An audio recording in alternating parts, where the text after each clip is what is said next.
میرا پہلا افسانوی مجموعہ مٹھی میں کائنات اور اس کا افسانہ کمال ہے بھائی۔ آپ جا رہے ہیں، ناشتہ تو کرتے جائیں۔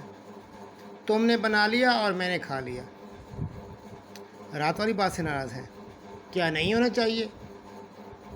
بتائیں میری کون سی بات غلط تھی؟ نہیں نہیں، سارا قصور میرا ہے۔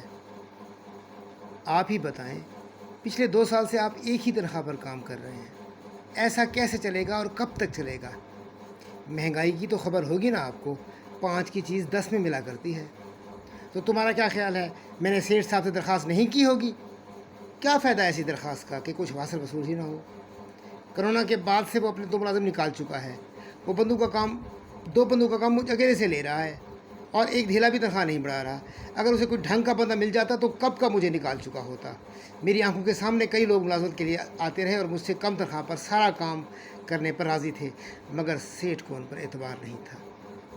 وہ تو میری ساکھ اچھی ہے اور میں ان کا پرانا وفادار اور ایماندار ملازم ہوں، تو وہ گزارا کر رہا ہے۔ دیکھیں جی، بات صاف کہہ دیتی ہوں کہ میں ان پیسوں میں گھر نہیں چلا سکتی۔ یہ بھی میرا ہی کمال ہے کہ 2 سال سے گزارا کر رہی ہوں۔ ہاں واقعی تم نے سچ کہا، کمال تو صرف تمہارا ہے نا، تم خرچ جو کر رہی ہو۔ کمانے والے کا اس میں کیا کمال، کمال تو خرچ کرنے والے کا ہوتا ہے۔